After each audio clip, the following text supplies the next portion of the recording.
Eto na naman tayo. Another vlog, another night. Uy! Teka lang! May pogi tayong nakita dito sa ating paligid. Pogi na po. Teka lang, lilinisin natin yung camera natin. Hayan si Burnok. Yun. Yun. Mayong gabi. Galing siya sa... Saan ka ba galing? Pilahan. Ay, sa school. Ayan. May ano tolo, may niluto kami tol. So, since galing ng school si Burnok, so naawa naman tayo neto. Ay, Diyos ko, nakakaiyak naman itong kwento naman natin, Marites. Iyakin ako mga kamarites. So, hayan. Itong si Burnok, wala tong baon kanina. Okay lang. Ano ba yan? Parang naiiyak tuloy tayo. Ayan. Huwag ka na kasi. Ayan, tingnan nyo mga Marites. Naiyak ako kasi wala. Hindi ako nakapagbigay ng baon sa kanya. Okay lang tol. Teka lang. Tapos yan, bumili si Patrick ng ano yan, Patrick? Isda.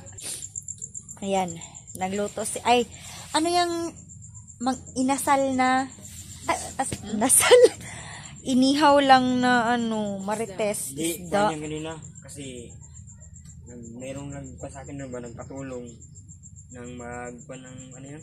Ano? Yung motor ba? Oo, Sira tapos, kasi yan, binigyan ako ng ulam. Nabigyan. uy, Diyos ko, nakakaawa naman tong mga uy. So yun mga Marites, kahit na mahirap kami dito sa bahay, nagtutulungan po kami. Ano yung nasira? Teka, ulitin mo nga yung kwento Kung sa mo. ba, sa kadina yung may nagsama mo kami. Mayroong nasira na akuan ba? Kadina, Oo, naungot. tapos, Nya, Hindi walang na dalang tools. tinulungan namin. oo, Hindi tapos, ako naghingi sa babae. yung babae, nagbigay ba? Siya mismo nagbigay sa akin. Yeah. Ayan. Binili ko ng ulam. Ay, Diyos ko, napakabait naman etong si uy. Napakabait talaga ni Patrick.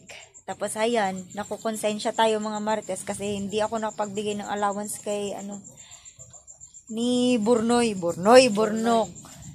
So, ayan, anong kinain mo kanina? Kayong yung baon. Ay, anong ulam mo? Tuyo, ulit. Tiyo. Minsan mga kamarites, walang baon na pera at walang baon na ulam itong si Burnok, kaya Diyos ko, nakakaiyak naman yung kwento yung dalawa. Tapos etong isa, si Patrick. Ayun.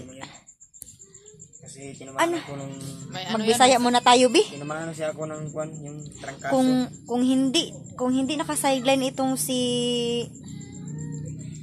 Patrick, so wala kaming ulam ngayon. Tingnan nyo naman yung ulam namin. Tigda-dalawa pa. Magkano yung binigay sa iyo ng babae? Binigyan niya 100 lang. 200. Naawa sa amin ba? Binigay ko 100 kami.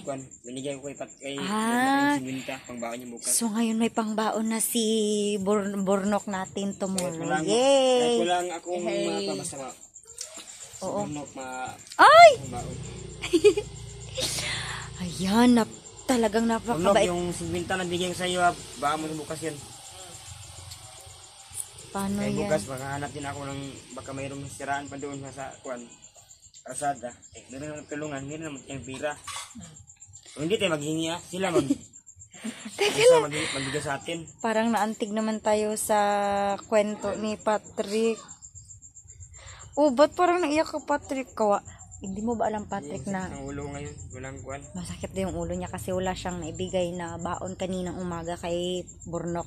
So ngayon, nagtitiis siya kanina sa, anong tawag doon, bulkit ba yun? Pag bulkit kasi nasiraan siya ng yung babae. Grabe talaga, napakasipag talaga ni Buti may dala kaming tools kanina ba? Oo, may tools silang dala na. So ganun ang kwento mga kamarites. May nasiraan daw na Babae. Di, sasakyan. Ang babae may sira. Kuha ng Burnok. Yung motor niya, sinakyan, may sira. Yung motor niya, tinulungan ni Patrick na na ipabulkit.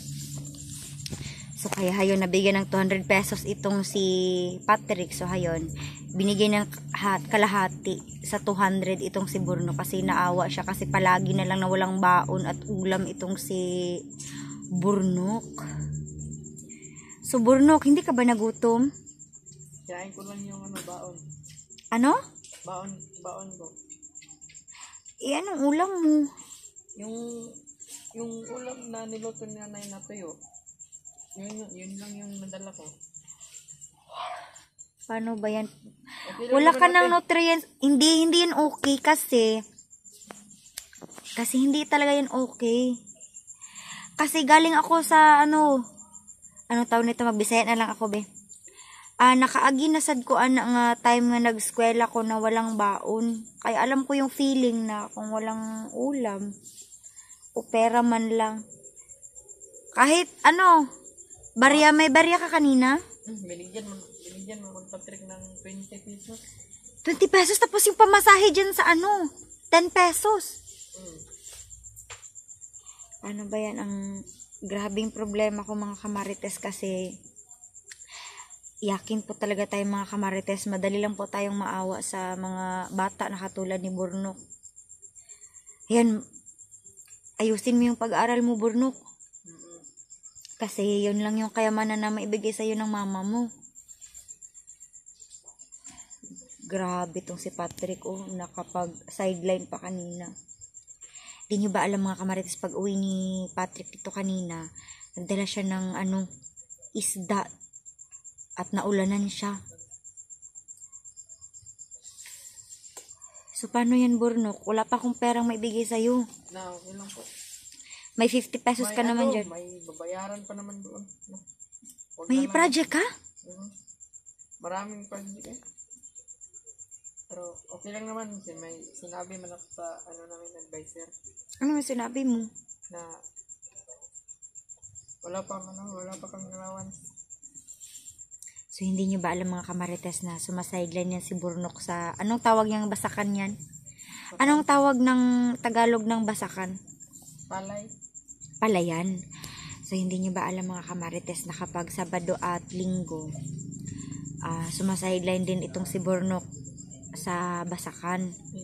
Kayo nang bahala dyan sa comment section kung ano yung Tagalog ng basakan na yan. Nag-uuma. Sobrang naawa talaga ako sa Burnok na ito. Nag-iimot na yung tao dito, Patrick. Ayan pa yung upa-upa mo. Ang bahay ba kung inuupahan? Ay! Oo.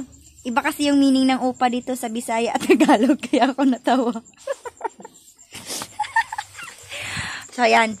Magpaparto tayo mamaya mga kamarites. Kwentuhan tayo with Burnok. Kaya abang-abang kayo mga kamarites. Another vlog, another video, another inspiration na naman tayo ulit. Kaya, for now, bye muna.